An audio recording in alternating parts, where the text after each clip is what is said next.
আচ্ছা, ভালো মানুষও তো শত্রু হওয়ার কথা না, তাই না? আমরা তো ছোটবেলা থেকে এমন শিক্ষাটাই পাই আসছি যে কোনো ভালো মানুষের শত্রুতা হওয়ার কথা না বা হয় না, হবে না। জি, এখন আমি আপনাদের সামনে যে প্রসঙ্গটা তুলে ধরবো তা সত্যি মর্মান্তিক। একটা সমাজের মানে হীনমন্যতা কি পরিমাণ যে মনে করেন যে দূষণীয় পর্যায়ে চলে গেছে, এখানে আমি তাই বোঝাতে চেষ্টা করব। যেমন যে কোনো একটা ভালো পার্সন যারা নিজের উন্নতি, পরিবারের উন্নতি, সমাজের উন্নতি তথা দেশের উন্নতির জন্য বিদেশি মানে প্রবাসীদের কাতারে গিয়ে দাঁড়ায়, হতে পারে মধ্যপ্রাচ্য, হতে পারে ইউরোপ আমেরিকা, যেখানেই হোক, তারা যে নিজেকে এতটা স্যাক্রিফাইস করে, এতটা ত্যাগ স্বীকার করে নিজের এরিয়া, নিজের দেশ, নিজের সমাজ থেকে নিজেকে মানে দূরে সরায় নিয়ে যান। কেন নিয়ে যায়? সার্বিক দিক ভালো থাকার জন্য, সার্বিক দিক দিয়ে সবাইকে ভালো রাখার জন্য। সবাইকে বলতে কাছের মানুষকে।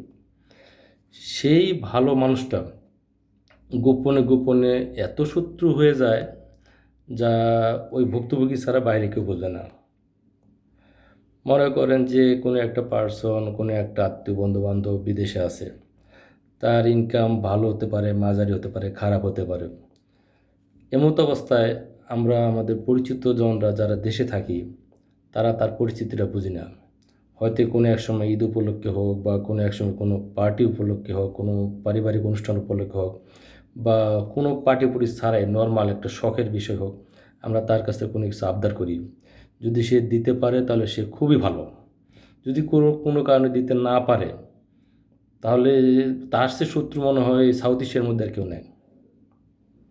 আর যে দিতে পারে, হ্যাঁ দিতেছে, বিভিন্ন জিনিস চাইতেছে, দিতেছে, বিভিন্ন সময় দিতেছে, তার সামর্থ্য আছে, ইনকামের পথ আছে, দিতেছে। দিতে দিতে যদি কখনো ব্রেক পায়, দিতে দিতে যদি কখনো যদি তার মানে সামর্থ্যের মধ্যে না কুলায়, ওই সময় গিয়েও সে মনে করেন যে সেইরকম একটা শত্রুতার মধ্যে পড়ে যাবে মনে মনে। দেশে আসার পরে আত্মীয় স্বজন বা কাছের মানুষ চলতেছে ফিরতেছে তার সাথে, হ্যাঁ, মানে দেশের মানুষগুলো এমন মাইন্ড করে যে সে ওখানে টাকার গাছ লাগাইছিল, টাকার বাগান আছে তার ওখানে, সে বাগান থেকে সে টাকা তুলে নিয়ে আসছে দেশে বেড়াইতে। এখন সে আমাকে দিবে না কেন? আমি তার কাছে একটা জিনিস আবদার করলাম, সে দিচ্ছে না কেন? বা যা চাইছি তার চেয়ে কম দিলা কেন? বা আমার মনের মতো সে সার্ভিস দিচ্ছে না কেন? এতেও সেও বড় একটা শত্রু হয়ে যাবে। এই শত্রুতা বাহির থেকে বুঝবেন না।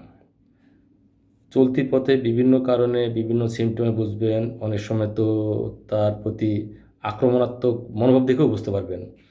বুঝবে সেই যে এই ভাগে পড়বে। ওই ধরনের প্রবাসীরাই তিলে তিলে বুঝবে। তার মানে কি দাঁড়ালো? সে ভালো থাকার জন্য সব কিছু ত্যাগ করার পরও সে কাছের মানুষের কাছে শত্রু। তাই নাকি? যদি প্রশ্নটা ভালো লাগে শেয়ার করে দেন। আমাদেরকে এর থেকে সরে আসতে হবে, আমাদের মাইন্ড চেঞ্জ করতে হবে, আমাদেরকে সুষ্ঠু সুন্দর সমাজ গঠনের জন্য সবাইকে একটু ত্যাগ করতে হবে, হীনমন্যতা থেকে আমাদের সরে আসতে হবে। অনেক ধন্যবাদ। আসসালামু আলাইকুম।